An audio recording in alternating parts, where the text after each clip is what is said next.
Sejam todos muito bem-vindos a mais um episódio do podcast. Eu, mais uma vez, estou aqui do lado da minha parceira, Virgininha. Não desisto. Me perdoa. Não desisto. Olha, hoje a gente está recebendo uma convidada muito, muito especial. Mas antes de eu falar quem é e o que ela faz e da onde ela é, eu já quero que você pegue, se inscreva no nosso canal, curta, compartilha. A gente sabe que os novos casos de câncer estão aumentando todos os anos, então provavelmente se você não está passando pela jornada do câncer, você com certeza conhece alguém que está. Então compartilhe este conteúdo com essa pessoa, seja no YouTube, seja no Spotify, e que quando você faz isso, as mídias sociais entendem que esse conteúdo é relevante. E aí ela vai entregar esse conteúdo para mais pessoas. E informação cura, e principalmente informação de qualidade. Por isso que a gente está aqui fielmente toda terça-feira com vocês. Então façam a parte de vocês também. Gica, tá? um minuto. Vamos falar também que agora a gente tem o QR Code na tela. Ah, é verdade. Da Oncolife Care, que é uma plataforma digital onde a gente linka os pacientes oncológicos e familiares a profissionais especialistas em oncologia. Vai estar aqui no canto direito da tela, tá bom? Vai receber aumento. Quem está aqui com a gente hoje, ela é fisioterapeuta, coordenadora de relacionamento institucional e membro do primeiro comitê de pacientes do Oncoguia. E para quem não conhece o Oncoguia, vale a pena dar um Google, né? E especialista na própria experiência e brasileira autora do estudo Magenta, pesquisa multinacional com pacientes avaliando a consciência, percepções e necessidades não atendidas em testes genéticos e aconselhamento entre pacientes com câncer de mama. Seja muito bem-vinda, Evelyn. Oi. Olha, hoje tá muito especial mesmo, hein? A gente tava muito animada de te receber aqui. A gente estava até nervosa, você quer saber? Eu tô nervosa também. Por quê? Por quê? Ansiedade, né? Eu gosto de ficar nos bastidores, assim. Eu sou mais de organizar podcasts e não de estar aqui sentadinha conversando. Mas então, você sabe que quando eu te convidei, eu falei assim, Gica, presta atenção. Porque eu acho que assim, compro óleo de peroba que eu tô assim. Mandei. Se der certo, E deu. eu respondi rápido, Foi né? Não é rápido. comum. Aí, também. Era pra Olha. ser, era pra ser. É isso, gente, destino. Se você não acredita, vai começar a acreditar agora. Bem-vinda. Seja muito Obrigada, bem-vinda. A gente também tá um pelo pouco... convite. não precisa ficar nervosa. A Gica tem essa cara de brava, mas ela não morde. Péssima. Enfermeiros são ótimos. Ela tem a mão grossa. Mentira, essa é ela que fica falando. Aplica o Zoladex. Assim, Zoladex. então pronto, gente. Você aplica Zoladex. Precisa de... Tá tranquilo. Gica, Zoladex. Eu vou te mostrar uma fotinha depois, né? A agulha do Zoladex é um negócio assim, bizarro. É feita para o medicamento. É. É especial. Quase microchipagem de cachorro, assim. Exatamente. É tipo nesse nível. Entendi. Pra quem Então, tá tem que chegando ser agora, não sou da área da saúde, E não gente. quero assustar também, gente. É tranquilo. É tranquilo. Se você pega uma Virgininha ainda, ó... Ah, filho, você vai ter a melhor experiência da sua vida.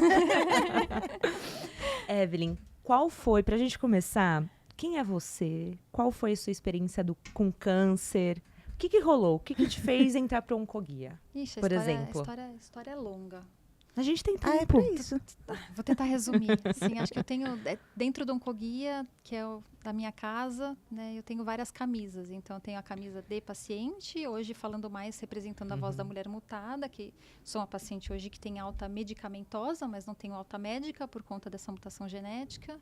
Então, essa é a voz que eu represento também dentro do comitê de pacientes, né? O comitê é formado por pacientes do Brasil inteiro, com diversos tipos de câncer. Pensando ali no Oncoguia, para quem não conhece, também vale jogar no Google, é uma mandala bem colorida, assim, com pessoas diferentes, que é isso que a gente quer trazer na mandala, que é essa diversidade Sim. de vozes, de universos, de experiências. Então, dentro do comitê de pacientes, a minha experiência é a voz da mulher mutada. Então, tem essa camisa, tem a camisa de familiar, né? Exatamente por ser uma paciente mutada, assim, é um combo muito generoso de diagnósticos de câncer dentro da minha família, meu pai, minha mãe, meu irmão, minha avó, meus tios, então, assim... Nossa, né? todos eles. E o onco sempre por perto também, me ajudando com esse olhar de cuidar de quem cuida, né? Que para mim é muito mais desafiador do que ser próprio paciente, porque paciente a gente sabe o que a gente tem que fazer, a gente faz nossa lição de casa, malemar, mas faz, né? Tá vendo? Enfermeira tá aqui para puxar a orelha, né? Assim, atividade física, alimentação saudável, eu falo que, né, tem dores que só um cheeseburger consegue curar. São os pacientes difíceis, né? Mas assim, a camisa do familiar é mais difícil, porque você está vendo alguém que você ama muito passar por algo que você não pode fazer muita coisa para mudar, assim, além da presença da companhia, da sua própria experiência com o paciente, mas a sensação de impotência é muito grande. Então, para mim, de todas, essa é a camisa mais difícil, assim. E hoje, na linha de frente, cuidando de outros pacientes nos bastidores. Que é a melhor parte. Que é a parte mais gostosa, que é poder tentar fazer o mínimo para conseguir acender algumas luzes de alguns quartos escuros e tentar fazer a diferença nessa fase que vocês sabem que, na prática, ela é bem desafiadora. Sim, interessante você falar isso, porque na semana passada, a gente recebeu o Vini, né? E ele é um paciente oncológico e foi foi muito especial dele também, porque foi o primeiro homem que veio falar sobre o câncer de próstata. Testículo. De testículo. E aí ele falou exatamente isso que você falou. A gente perguntou para ele qual foi o mais desafiador para você. Ele falou, foi ver a minha família sofrendo pelo que eu tô passando. E aí ele falou justamente isso. Eu acho que eu não conseguiria dar conta de ser familiar de paciente oncológico. Estou dando conta de ser paciente, mas não daria conta de ser familiar. É desafiador mesmo. É muito desafiador, assim. E teve um gap, assim, de diagnóstico, né? Eu liderei os casos na família, né? Por isso que o meu diagnóstico da mutação genética veio tardio. Eu fui a primeira, tinha 23 anos, não tinha nenhum histórico familiar, né, que fez com que o oncologista não pensasse nisso. Não é nada genético, não tem... A gente foge um pouco das caixas, né, do que é padrão, do que é protocolo para tratamento de câncer de mama ou para qualquer outro tipo de câncer, quando um oncologista vê uma adolescente praticamente ali sentada na frente, né? Sim. Então... Minha mãe acabou recebendo o diagnóstico 3 anos depois de mim, assim, ainda estava em tratamento, então a gente foi intercalando. Nossa. E eu via meu pai vivendo esse cenário, porque eram as duas mulheres da vida dele. Então, uma se recuperava da cirurgia, aí a outra ficava cuidando. Aí quando eu melhorava, a minha mãe operava, eu ia cuidando dela, depois eu operava e a gente foi intercalando, assim. Sim. Mas do prisma do meu pai, assim, acho que deve ter sido muito mais desafiador, né, de ver ali as duas pessoas do mundinho dele passando por algo que ele só podia estar perto. E como que você descobriu? Quais foram os sintomas que você teve? Nenhum. Eu espreguicei, encostei a mão no seio e tinha um nódulo ali. Foi isso, não sentia nada. Tanto que a triagem foi difícil por conta disso. Você tem dor? Não. Você tem mais algum outro sintoma? Você fuma? Você bebe? Não, era não para tudo, assim. Então... Dentro daquela caixinha de categoria de uma menina de 23 anos com um nódulo palpável na mama, era um nódulo benigno, deixa como tá, a gente olha daqui a 6 meses, e sem fazer um exame mais clínico, só com um exame clínico, na verdade. E aí foi por insistência, assim, sei lá, acho que mulher tem muito essa intuição, né? De quando percebe que as coisas não estão muito legais, de fazer essa insistência, assim. E eu acabei falando pro médico, falando, não, tá me incomodando, acho que eu queria tirar, isso não tá legal. O diálogo foi, você quer tirar, mas vai voltar outras vezes, eu não posso ficar tirando tudo que aparece. Eu falei, mas esse eu gostaria de tirar. Eu não tinha nem feito dentro de siso, assim, nada. E lembrando que você tinha 23 anos, né? Foi. E aí nem passou câncer pela cabeça, assim. Apesar de estar estudando isso, assim, né? Fui, tirei o nódulo. Na época eu tinha uma mama pequenininha, né? Minha mama não é o que tem hoje, que não é grande, mas também está melhor do que era antes, né? Assim, do ponto de vista de tamanho. E aí, tirei, já nessa primeira cirurgia, eu perdi um quadrante da mama. Era um nódulo relativamente grande para minha mama. E aí, um mês depois, ele me chamou para conversar. Ele levou um mês, porque ele também não acreditava na biópsia. Então, ele ia pegando a lâmina e mandando para outros laboratórios para poder confirmar mesmo. E ali tinha um carcinoma invasivo. Então, eu tenho falado muito nos últimos episódios, assim, que eu ainda atuo no ambulatório. E eu tenho pego muitas mulheres abaixo dos 30, assim, muito. E aí, a gente fala muito do rastreamento, né? Qual que é o rastreamento que tem? Ou abaixo dos 40, perdão. Eu não tenho rastreamento nenhum. Se eu não tenho nenhum histórico familiar, dificilmente vai ter uma investigação a fundo mesmo. E é muito louco, né? Porque você não amamentava, então não era nem um leite empedrado, que a gente já teve uma paciente aqui de 29 anos que ela teve diagnóstico assim. Era um leite empedrado. ela estava amamentando, o bebê parou de pegar no peito, aí ela falou assim, nossa, mas está muito estranho, aquela coisa grande, quando viram já era um câncer metastático. E ninguém suspeitou que era um câncer. Ela, na insistência, que foi a investigação do possível câncer. Então, assim, é muito difícil, né? É muito difícil, porque com 23 anos, quem é que vai achar que você tem câncer? E acho que o buraco é mais embaixo do ponto de vista cultural ainda. Sim. Porque se a gente para pensar, hoje a gente ainda não conversa sobre câncer. É. Esse movimento é muito revolucionário, assim, da gente estar aqui e ainda assim poucas pessoas querem ouvir sobre aquela doença. Né? Falar daquele nome. A mídia ainda reforça como o câncer é igual à morte, né? Da pessoa que não tem cara de câncer, né? E o quanto isso confunde a sociedade como um todo. Da gente poder ter poucos espaços para divulgar as boas notícias, que sim, a gente tem uma porção de boas notícias, que a gente estava conversando nos bastidores de acesso às novas tecnologias, né, de pacientes que têm um diagnóstico metastático, que hoje fazem parte de novas drogas ali, que estão conseguindo reverter, curar ou estacionar, sabe? Então, tem muitas notícias interessantes da gente poder compartilhar, mas a gente não tem espaço para isso ainda, é pequeno.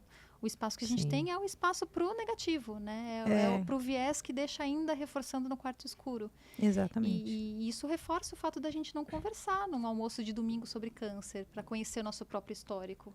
Hoje a gente está falando de uma geração de pessoas, e a gente faz muito esse movimento dentro do Oncoguia, para exercer um pouco mais do protagonismo do paciente, para que a gente tenha cada vez mais o que a gente chama de decisão compartilhada.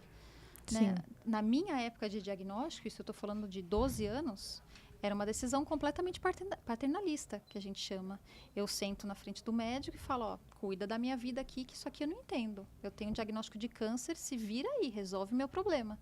E hoje essa geração nova questiona, né? Quer saber por quê, qual é o melhor tratamento, se existem outras frentes de tratamento, né? Por que eu tenho que fazer essa cirurgia, quero, não quero fazer, quero tirar uma mama, não quero tirar uma mama. Então, os médicos também precisam se preparar para essa nova geração que está vindo aí, de pessoas que a gente está instrumentalizando para ter um pouco mais essa decisão compartilhada. Então, que bom que essas meninas novas estão chegando, né? Porque também eu tenho certeza que a grande maioria tem tido essa decisão mais compartilhada, de olha, quero tirar, tá me incomodando, isso aqui não é normal, eu conheço o meu corpo, né? Assim, então, tem muitas mensagens que a gente pode passar em relação a isso. A gente fala muito disso aqui. A gente fala que o câncer ainda é muito nublado. Tipo, é uma coisa que, cara, os casos vêm aumentando. Se você não tem câncer, você com certeza conhece o primo de alguém que tem, que seja. Você sabe, você convive com alguém que tem. Mas você não está pronto para falar. E isso é muito grave, porque se é a doença do século, infelizmente, se é a doença do século, por que a gente não fala também? E você fala uma coisa que eu pontuo muito para os meus pacientes. Fala assim, olha, o que aparece na televisão da Carolina Dickman ficando careca, já passou. Aquilo ali foi um momento. Hoje em dia, graças a Deus, a gente tem muito... E a ciência, a gente tem muitas medicações, a gente tem muitas frentes para se trabalhar dentro da oncologia. Só que não se fala. Só se fala o quê? Ainda hoje eu encontro pacientes que chegam para fazer o tratamento achando que vão morrer no dia seguinte. A gente fala muito aqui, eu acho um absurdo. Porque se fala de tantas coisas, aí chega no outubro, chega em novembro, se fala muito de câncer. E só. Com um monte de mensagem errada, né? Você está entendendo? Que a gente fica pálido na cadeira ouvindo. Exatamente. Isso é outra frente também, né? Que ao mesmo tempo que tem novos casos, a mídia também favorece a gente com rede social a muita informação falsa sobre câncer, né?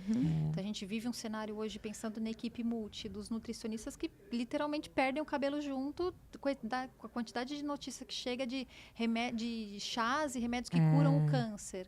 Ou de chás, ou remédios, ou o que mais? Que são assim, terapias alternativas, ou alimentos que previnem o câncer. Suplementação assim, também, né? Isso para um paciente, a gente costuma dizer também que é muito sensível e a gente não costuma questionar quem repassa uma informação falsa, porque você está linkando com esperança. Né? Se chega alguém para você e fala assim, isso aqui vai curar seu Newton, né? Que é o chá da folha, da pena, da arara amarela, que você tem que fazer na terceira noite de lua cheia, a pessoa que você mais ama no mundo. Está linkado com a tua esperança. Você vai dar 100%, 110% de você para fazer isso acontecer. Né? E às vezes tem uma interação completamente oposta à quimioterapia que a pessoa está fazendo. Então, assim, tem que tomar muito cuidado. Então, tem que seguir fontes confiáveis. Assim, é muito, muito, muito delicada essa situação mesmo. E sempre lembrar também que as pessoas... Hoje, que nem você falou, a gente tem uma tonelada de informações o tempo todo, na nossa frente, a gente carrega essas informações o tempo todo, né? E entender que às vezes alguém tá mostrando algum produto ali para você, não porque essa pessoa é boazinha e quer te ver bem, mas às vezes ela tá sendo paga para isso, né? E que realmente a gente precisa tomar cuidado. E como identificar o que é bom e o que não é?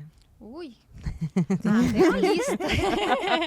Não é tão complexo, não. Assim, acho que tem organizações que estão muito focadas em combater notícias falsas, que dão esse pergaminho assim do beabá.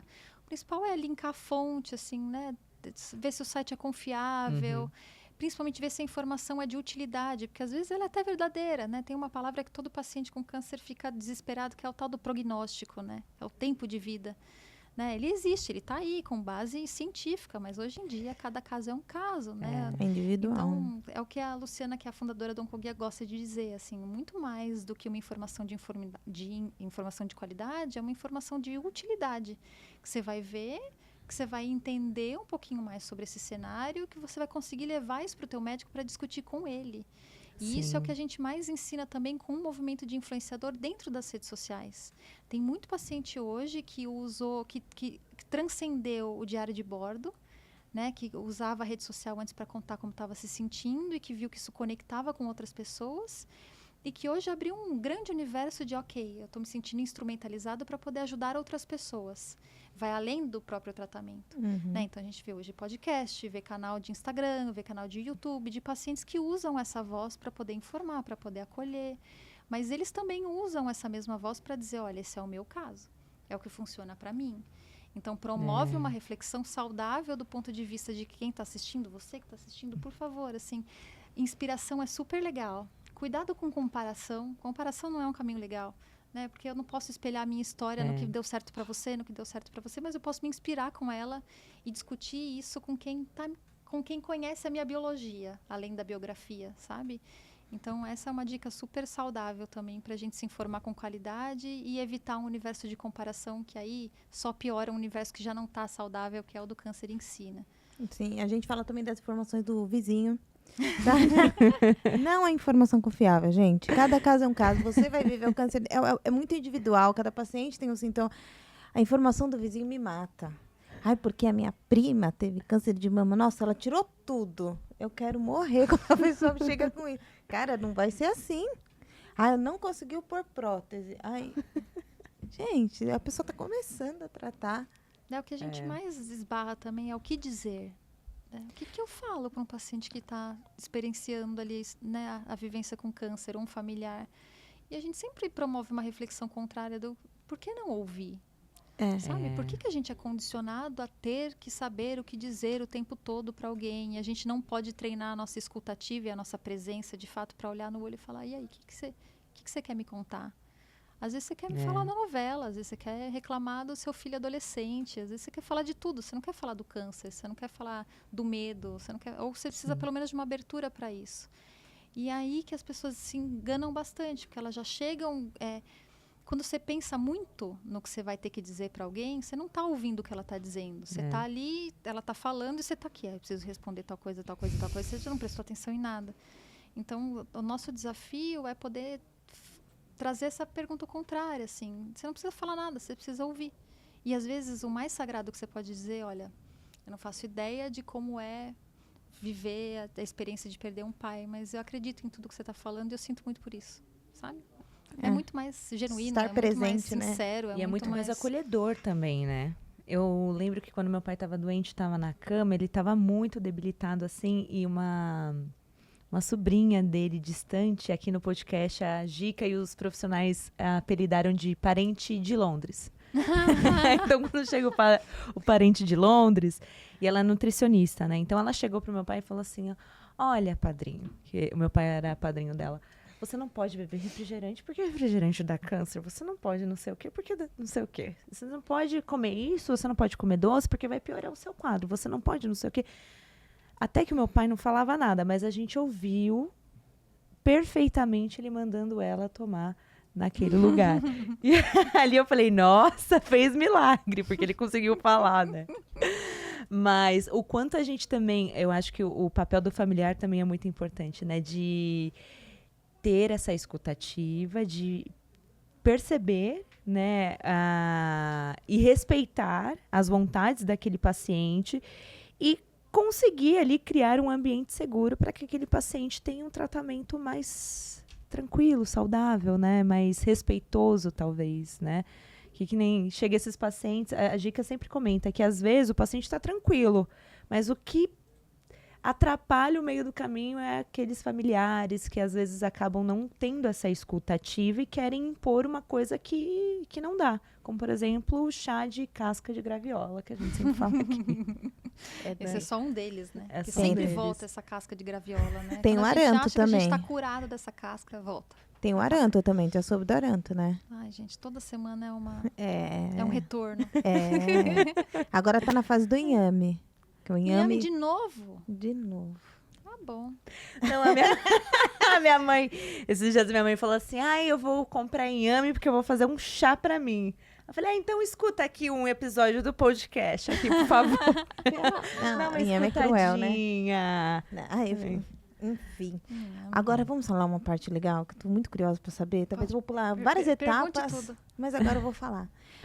Como que foi a gravidez pós-tratamento? Porque a gente tem muito aquela coisa da infertilidade pós-tratamento. Tá. Me conta dessa fase. Preciso saber. Ó, dando um spoiler para quem está em tratamento, a fase que a gente chama de vida pós-câncer, que é quando o médico chega, bate no ombro e fala vida normal, ei, alegria, né? Assim, aquela fase onde você para e olha para trás e você vê o tamanho do estrago como um todo, né? Porque a gente estava comentando isso hoje, assim, o paciente, quando ele está no começo do tratamento, ou no meio do tratamento, ele vai muito por inércia, ele vai porque ele precisa fazer, ele, né, ele está focado ali, mas ele está indo sem refletir muito sobre o processo, porque é tudo muito rápido, né? Tudo muito rápido. Né? E dentro do meu tratamento, aquela menina de 23 anos, a velocidade de tirar uma mama pós um diagnóstico de um câncer invasivo era, talvez, do ponto de vista do oncologista que me cuidava da época, era uma velocidade maior do que pensar nos sonhos do pós-câncer. Eu vou resolver o meu problema tipo A, que é o câncer. O problema tipo B, quando chegar a hora, ela vê. Né? Assim, e quantos pacientes não passam por esse perfil de olhar, né, mais biológico para a coisa também nesse ponto.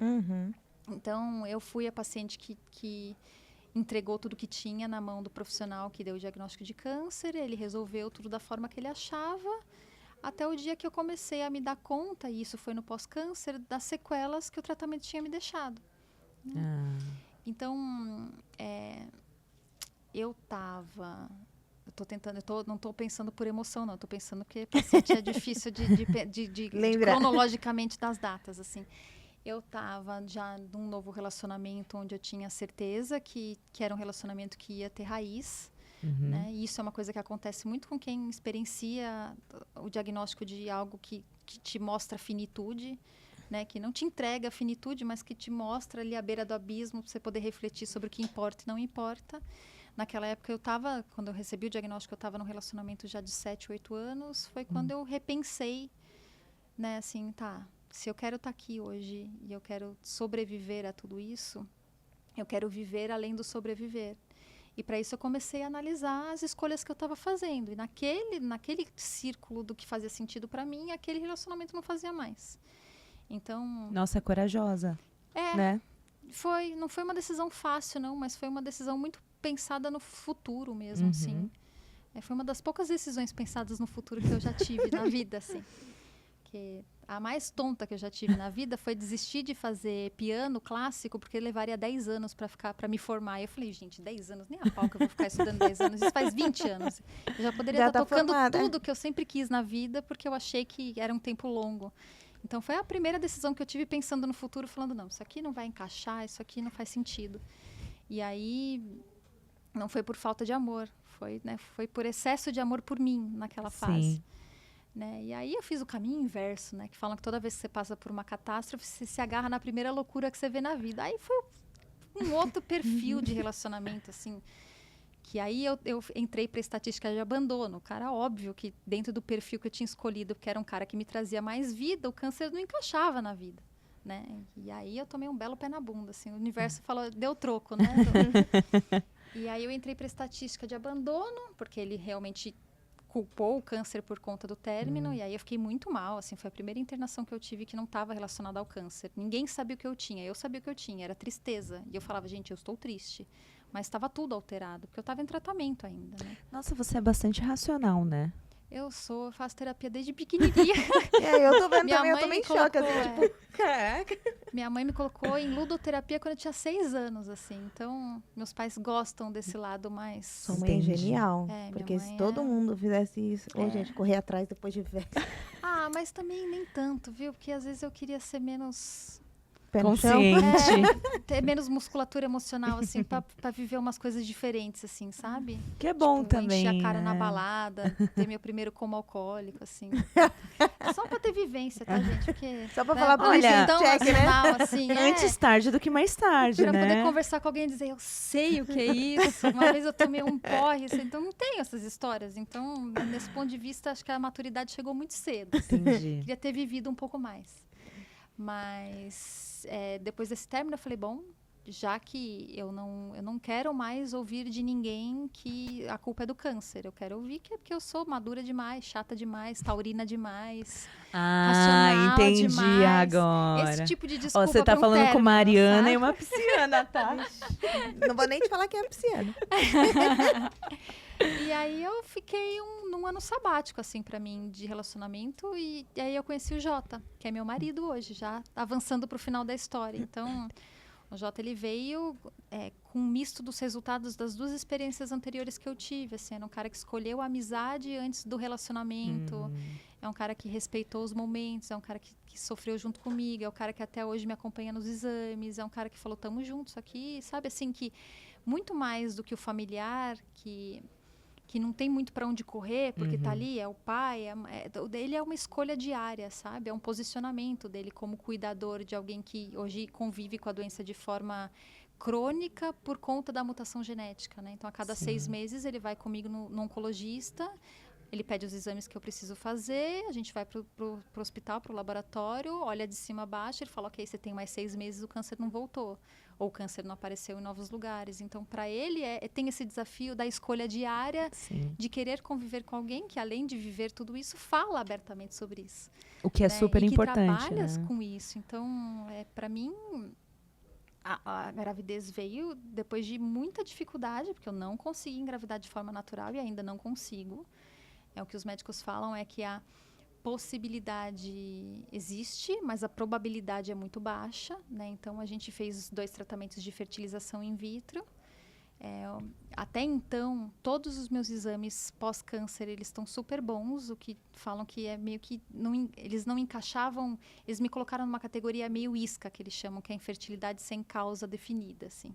Não era por conta do câncer, mas a fertilidade entrou na minha vida, assim, através das clínicas e dos profissionais que cuidam de mim. Aí a gente fez o primeiro tratamento, acabou não evoluindo a gestação de uma menininha. E agora eu tenho o Bento. Né? Então, assim, a gestação, para mim, apesar de hoje ser... o desafio da maternidade ser algo muito novo, e além do desafio da maternidade como uma mulher que passou pelo câncer, que não tem as 2 mamas, que não pôde amamentar... também sobre essa escolha de retirar a mama antes do filho nascer por conta da mutação genética. Mais uma vez, cada caso é um caso. A minha história foi dessa forma. Mas eu falo que eu assisto o pôr do sol vendo meu filho dormir todos os dias, assim, porque o Bento, ele é resultado de um sonho de muitas pessoas, que acompanharam de perto todo o processo difícil que foi dele conseguir estar aqui hoje, sabe? Que ajudaram a gente a não desistir, que incentivaram a gente a não desacreditar, que ajudaram a gente, né? Você trouxe a questão da rede de apoio, né? Do parente que vem de Londres e como é que a gente consegue blindar tudo isso. O Bento é o resultado de uma rede de apoio pequenininha, que é a minha rede de apoio. E hoje eu sou muito grata também por poder trabalhar com isso e falar abertamente que rede, quando a gente fala rede, a gente pensa numa multidão de pessoas que podem ajudar a gente. A minha rede eu conto na mão, assim, né? Trabalhando há 11, 12 anos com isso, conversando com milhares de pacientes por dia. Eu tenho pouquíssimas pessoas que eu sei que eu posso contar. E por uma escolha. E por uma escolha muito racional, no sentido de que isso aqui é o que a pessoa tem para me dar nesse ponto. Eu tenho alguém que me blinda dos parentes de Londres, né? Que é meu pai, que foi o cara que foi na frente para todo mundo falar, Evelyn está com câncer. Ele preparou todo o cenário para que eu chegasse depois. Então, ele permitiu com que ele deu espaço para que todo mundo sofresse sem estar perto, né? Do impacto da neta, da sobrinha, da filha até, porque minha mãe não estava no dia da consulta. Minha mãe, ele contou em outro momento, também no mesmo dia, mas sem estar perto. Então, assim, essa rede, aí eu tenho o meu marido, que é um super incentivador, que é um cara que está presente. Eu tenho amigos que eu sei para onde correr quando eu preciso, sabe? Eu tenho terapia, que ajuda muito. Então, assim, você não precisa pensar no grande, sabe? Dá para você começar pequenininho. Então, o Bento é a realização desse sonho de muitas pessoas que acompanharam de pertinho, mas de poucas pessoas que estavam ali vivendo o processo como um todo, assim.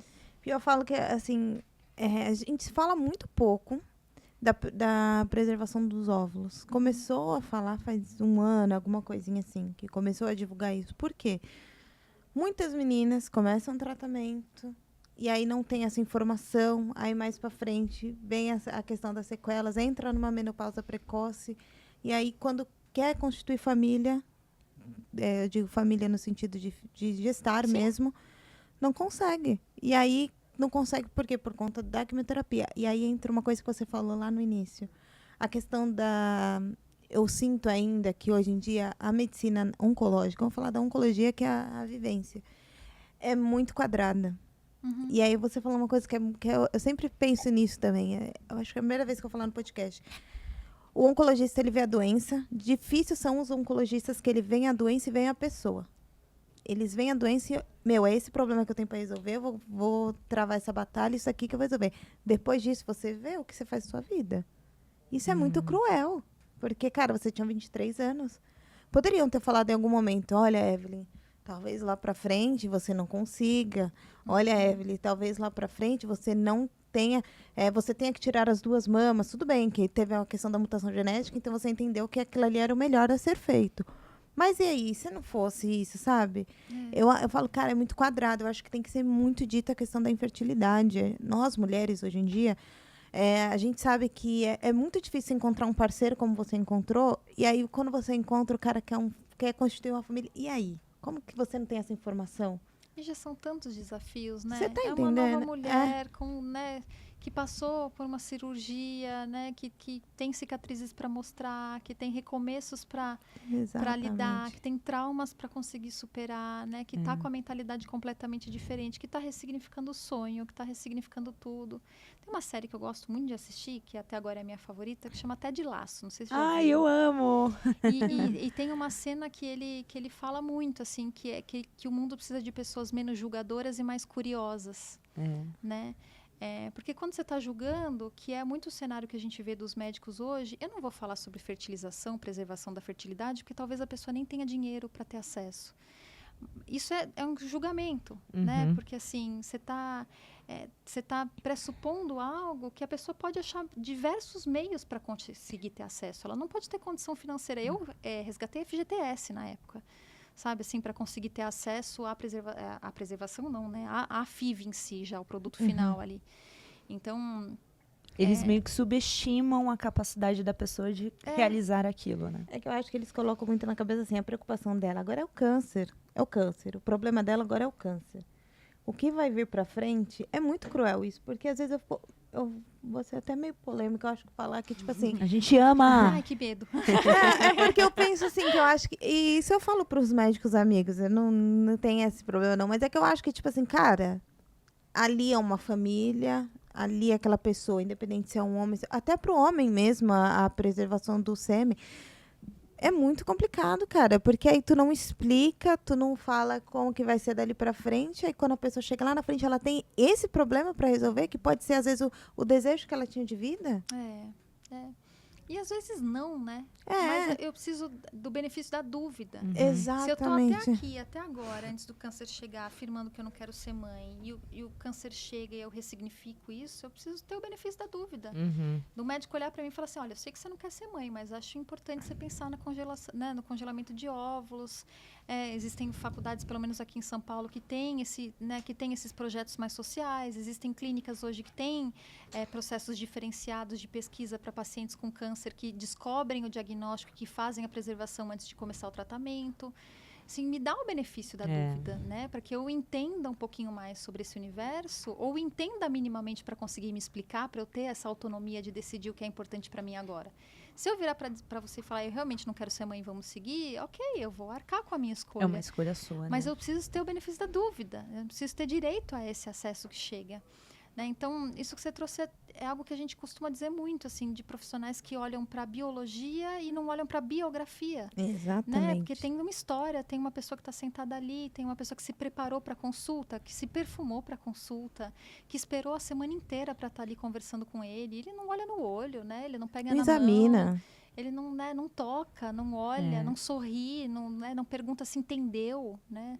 Se tem mais alguma coisa que eu posso fazer, se entendeu o que eu quis dizer, ou você me fez entender, né? Porque também é totalmente diferente esse universo. Mas eu tenho visto um movimento contrário, assim. Acho que tem médicos que estão fortalecendo um pouco mais isso para o paciente, que estão conseguindo falar mais abertamente e instrumentalizar outros profissionais para isso também. Sim, eu continuo a polêmica.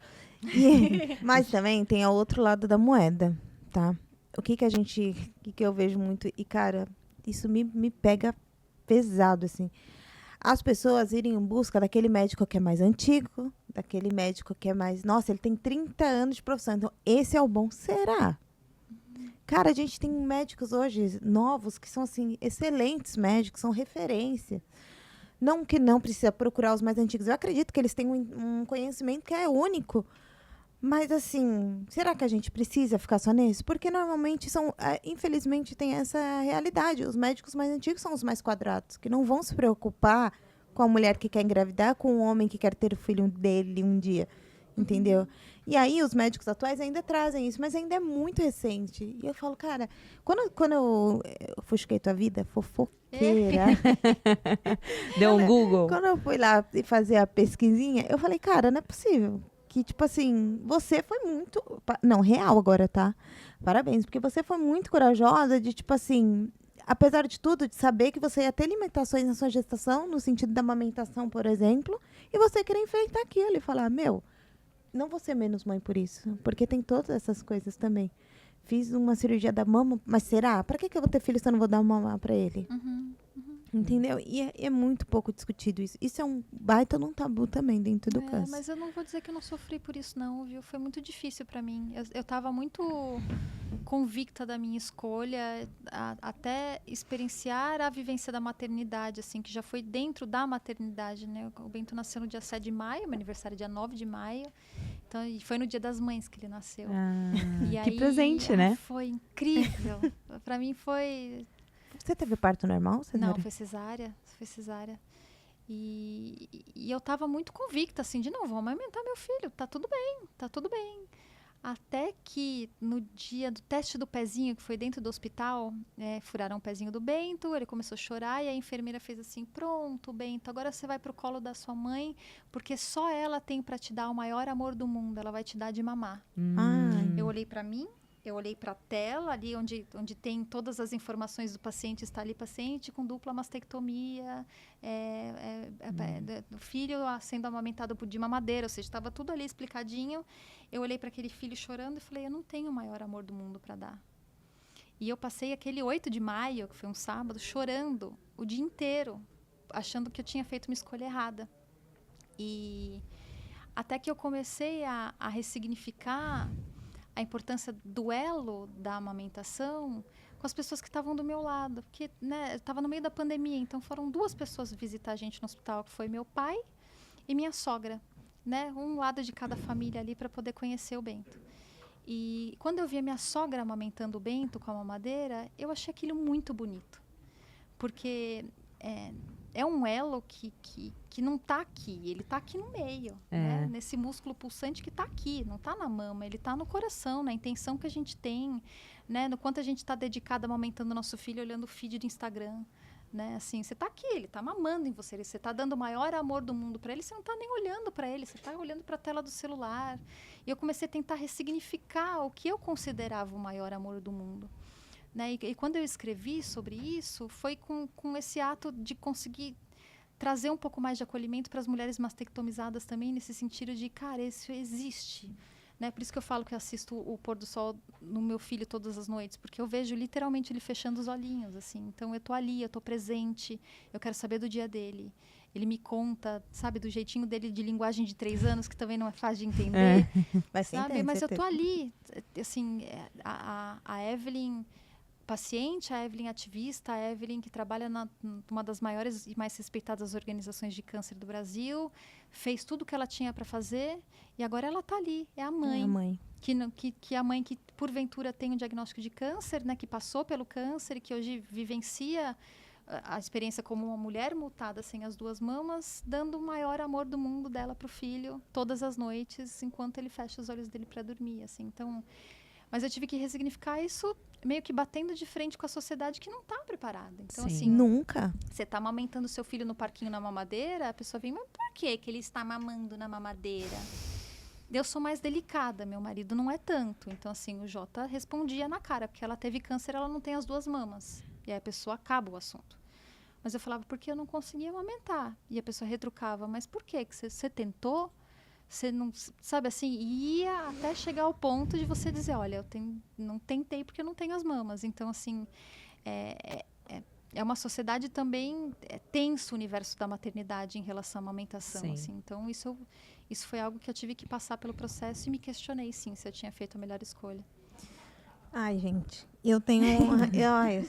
eu acho tão cruel as pessoas fazerem uma pergunta. É igual você, juro. Vou dar um exemplo básico. Já errou na vida, todo mundo já fez esse erro. Por favor, fala que vocês também. Vê aquela mulher com a barriguinha maiorzinha, perguntar se tá grávida. Pô, aquilo ali já é uma coisa inconveniente pra caramba.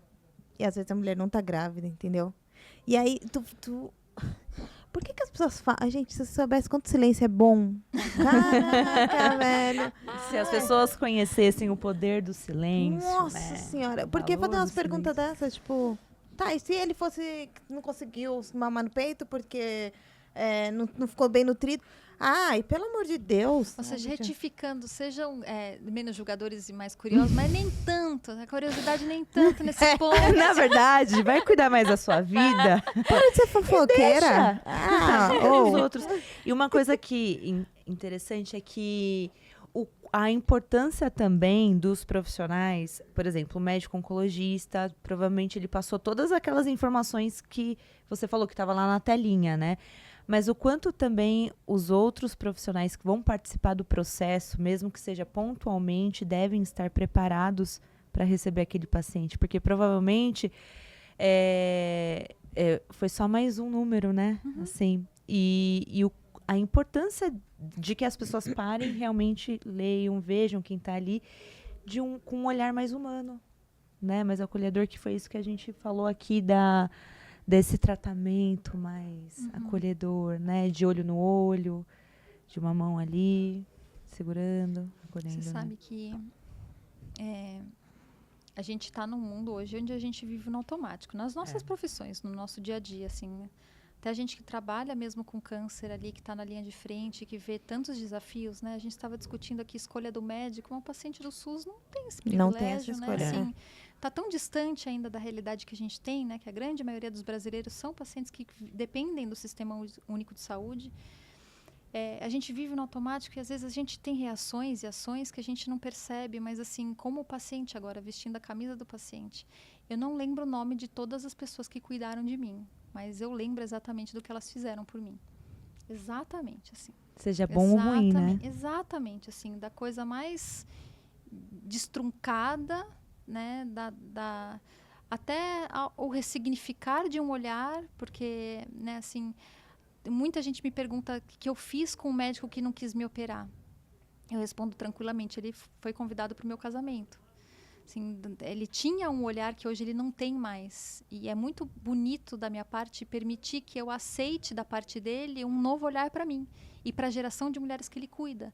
Então, quando ele deu o diagnóstico de câncer, ele deu muito emocionado. E eu lembro muito bem, tava eu e meu pai, sentadinho que nem vocês, ele estava aqui, como eu tô, e do lado tinha um porta-retrato com a família dele. E ele olhava para o porta-retrato e ele se emocionava muito para conversar com a filha do Altair. Né? E ele disse isso para mim na época. Ele falou: Evelyn, eu te agradeço porque você mudou a forma que eu tenho de olhar para uma paciente jovem que senta no meu consultório. Eu vou fazer o quê com uma informação dessa? Para mim é a coisa mais linda do mundo. Eu não consigo mudar a minha história. Eu não consigo fazer com que a fala dele não me tirasse o câncer de mim ou me curasse do câncer. Mas eu tenho certeza que ele se curou ali de muita coisa que ele acreditava antes. Né? E ele se curou daquele médico que olhava para mim como um número. E falava, bom, 23 anos sem histórico familiar, sem dor, não é câncer. E hoje ele não tem esse olhar. Né? Então, a gente não esquece da forma como a gente é tratado. Eu não esqueço da forma como a Cláudia, lá em Atibaia, que é a minha cidade, aplicava o Zoladex na minha barriga. Ela sabia que era uma injeção dolorida. Ela sabia que ela não podia fazer muito por mim. Mas ela chamava a Patrícia para segurar minha mão. E ela falava, olha para o teto, você não precisa olhar para a agulha. Por que você vai olhar para a agulha? Olhar para a agulha não vai mudar nada. Olha para o teto. Você quer saber como foi minha semana? Eu fiz tal coisa. E aí ela ia trabalhando, enquanto a Patrícia segurava minha mão e fazia carinho nela. Sabe assim, então, a gente que escolhe atuar na área da saúde e a gente que escolhe cuidar de pessoas que estão vulneráveis... E pessoas, porque não é só o paciente, é o familiar, é o acompanhante, é o cuidador. São pessoas que estão ali vivenciando o processo do câncer junto. A gente que toma essa escolha, a gente tem que ter muito consciente disso. Assim, essa consciência da importância que a gente tem de não anular os nossos dias ruins. Porque aí a gente está pedindo para colocar a tal da positividade tóxica que a gente não deseja para ninguém. Mas a gente se permitir poder olhar no olho da Dona Maria e entender que naquele momento a dor dela pode ser mais importante do que seu mau humor, porque você pegou trânsito, porque o céu não tá nublado, porque brigou com o marido, né? Assim, de entender que a Dona Maria se preparou uma semana para estar ali, que ela está com medo, que ela está achando que ela vai morrer, que ela está perdida, que ela está assustada. E uma fala, uma frase, os 5 minutos que você decida ali estar presente na vida dela, vai mudar a vida dela, porque ela não vai esquecer disso nunca mais. Né? Assim, pro bom e pro ruim. As experiências ficam. Haja terapia, gente. Mais Evelyns no mundo, por favor. Não, por favor, não. Ia ser um mundo muito redondinho. Não, muito bom, muito bom. Mas é muito importante esse olhar, né, Evelyn? Até pra... Que nem você falou, que você não esquece. E eu tenho certeza que isso fez total diferença no seu tratamento, no seu caminhar, né? Na sua jornada aí com câncer. E te fortaleceu muito, principalmente nos momentos em que talvez você estivesse mais vulnerável. Né? Um olhar, um carinho. Tá vendo? Trata com mais carinho. Eu sou maravilhosa. Trata com mais carinho. Vocês estão vendo. Tá sendo filmado, graças a Deus. Ô, Evelyn, e você falou, né, de toda a sua história. E o Bento tem 3 anos, né? 3 anos. Como... Eu não sei se ele já tem idade para entender o que aconteceu, mas você já... Como você é uma pessoa muito do futuro... que pensa no futuro, mas você pretende compartilhar toda essa história com ele? Você já pensou nisso? Graças a vocês, sim. Porque é uma forma que eu tenho de deixar um legado. Eu não sei como vai ser meu amanhã. Sim. Eu não tenho controle disso. Mas eu espero que ele olhe, assista esse podcast com seus 18, 19 anos e sinta orgulho da mãe dele que passou por muita coisa difícil, mas que quer fazer a diferença na vida das pessoas e que tentou deixar um legado mínimo para ele aí de resiliência, de recomeço, de ajuda. E ele entende um pouco do trabalho, sim. Ele sabe que a Mandala é a mamãe, ele fala. Ele tem a mesma coleção de camisas institucionais que eu tenho. Então, e eu troco um pouco o olhar dele sobre o trabalho, que é intenso. E às vezes eu perco pessoas, às vezes eu choro, e às vezes eu fico triste, às vezes eu canso da pauta. Às vezes eu me espelho na história de outras pessoas, né? Às vezes eu cruzo por aí com pessoas que usam do câncer para benefício próprio, e isso me entristece, isso me revolta. E ele assiste tudo isso, mas uma coisa que ele entende em relação ao meu trabalho é que o meu trabalho existe para ajudar pessoas. Então, na semana passada, a gente fez uma reunião com um grupo de ONGs do Brasil inteiro. Tinham lá 43 pessoas de ONGs do Brasil inteiro discutindo a situação do Rio Grande do Sul, discutindo, compartilhando os seus próprios trabalhos, o que fazem, o que não fazem. E já eram 10 horas da noite, eu estava lá, porque eu sou apaixonada pelo que eu faço, encantada com a história das outras ONGs. E ele bateu na porta, ele falou, mamãe, você está trabalhando? Eu falei, tô. E eu trouxe ele para a reunião. Estava no final da reunião, ele ficou sentadinho. E aí... eu tive 2 experiências muito legais. A primeira foi que ele interagiu com todo mundo. Conversou e fez coração, sabe? Tava todo animado. E ele saiu correndo do quarto e ele foi pro Jota e falou assim, papai, eu ajudei as pessoas que nem a mamãe. Então, acho que de certa forma ele não pode entender sobre o câncer em si. Mas ele já consegue entender o resultado do que a gente causa na vida das pessoas, sabe? Sim. Então... eu sou muito sortuda. É mesmo, e eu tenho certeza que ele já morre de orgulho de você, né? Assim, só dele estar se espelhando já, né? E eu dele, gente. Ele, assim, eu não lutei tanto para estar nesse planeta quanto ele lutou para estar aqui. Então, assim, é fruto do trabalho dele também. A gente é só instrumento dele aqui na Terra. Deu muito trabalho para ele vir. Foi muito difícil, mas o trabalho foi dele de se formar dentro de mim, né? Então, assim... ele tem muito mais história para contar do que eu. São 2 corajosos, né? São 2 corajosos. Gosto dessa ótica. São 2 corajosos, são 2 corajosos. Evelyn, infelizmente o nosso tempo tá acabando, mas eu amei, eu acho que... Obrigada. Acho eu que gostei ela... também. A gente vai chamar ela de novo, né? Eu tenho o WhatsApp dela. O pessoal. Então tá bom. Eu acho que é. Evelyn, uma mensagem final, onde as pessoas podem te encontrar, onde as pessoas podem seguir a Oncoguia. O momento é seu. Uma mensagem que eu sempre gosto de passar é que não precisa vir atrás de mim, não. Tá tudo bem, assim, tem... Eu não sou uma paciente influenciadora, tá, gente? É de verdade, assim. Eu até acho estranho quando os convites chegam, porque eu sou mais... Desculpa. Não, eu acho estranho, eu fico feliz. Mas, ao mesmo tempo, eu gosto de dizer, assim, que eu sou resultado de muitas pessoas que trabalham para que eu seja dessa forma. Então, assim, sigam com certeza a minha casa, que é o Oncoguia, que acho que tem muito norte ali de informação de qualidade. Eu tô ali na rede social, se você for mais curioso do que julgador, para ver meu filho, para ver meu marido, para ver meus amigos, para ver minha pequena rede de apoio, os médicos que cuidam de mim. Eu posto ali muito timidamente. Eu me expresso, eu não me comunico, tá? Comunicador é quem usa a rede social e troca com as pessoas. Eu demoro para responder, sabe? Eu me expresso. Eu uso ali para colocar como eu tô me sentindo e adoro fotografia e posto as minhas fotos. Mas o Oncoguia tá ali, posta todo dia, informa com qualidade, tem live, tem podcast também, tem tudo que possa ajudar a instrumentalizar essa jornada. E @Oncoguia. É só isso, em todas as redes sociais, assim. Então, Oncoguia, o portal é oncoguia.org.br, Oncoguia em todas as redes sociais, até no TikTok, porque somos moderninhos. Olha não só. dançamos, mas temos TikTok. Tá E o que mais? Tem o 0800, então, para qualquer dúvida de direito social ou até acolhimento, é só ligar para o 0800 773 1666. E a gente tem roda de conversa toda quinta-feira para paciente familiar, coordenada por psico-oncologista, que são Legal. psicólogos que cuidam de pacientes com câncer, e é gratuito no Zoom, das 4h30 às 6h30. Ah, Muito legal. bom. Não tem desculpa. Não, tá tudo aí. Tá tudo aí e ele vai estar aqui na descrição também. E posso dar um recado para Com paciente? certeza. Para paciente. Eu espero que esteja assistindo. Eu vou contar uma história rápida, eu prometo para vocês. Não, fica à vontade. Na minha primeira mastectomia, eu descobri que eu era alérgica de pirona no centro cirúrgico. E aí eu fiquei mais tempo que o normal dentro do centro cirúrgico e, consequentemente, mais tempo que o normal internada na reabilitação do pós-operatório. E como eu fiquei 12 horas com o braço nessa posição, né, que eles fazem aqui, eu pincei um nervo e eu perdi toda a sensibilidade e os movimentos do braço esquerdo, e eu sou canhota. Então, assim, tudo que eu podia fazer, eu não fazia, né? Precisou de muita fisioterapia para o movimento voltar ao normal.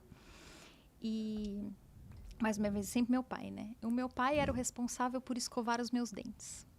Então, quando ele entrava com um copinho e a escova de dente, eu estava na fase que é muito natural, por favor, não anulem essa fase na vida de vocês, que é a fase da negação e da raiva.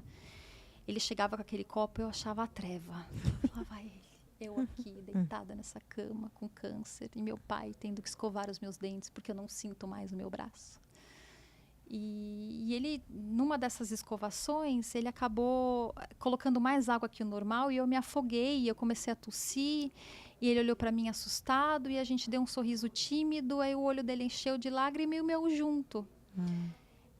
E para mim foi uma virada de chave muito especial na minha vida, porque eu entendi que aquilo que meu pai estava fazendo era tudo que ele tinha para dar. Porque ele estava vivendo um universo de impotência. E eu estava recusando aquilo, porque eu achava que aquilo era a pior coisa do mundo para mim.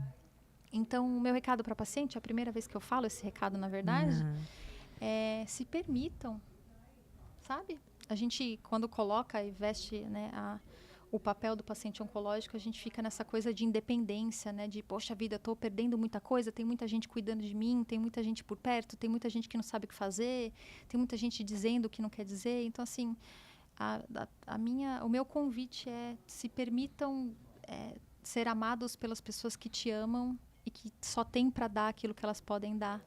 E que muitas vezes a gente recusa porque a gente acha que aquilo é a treva.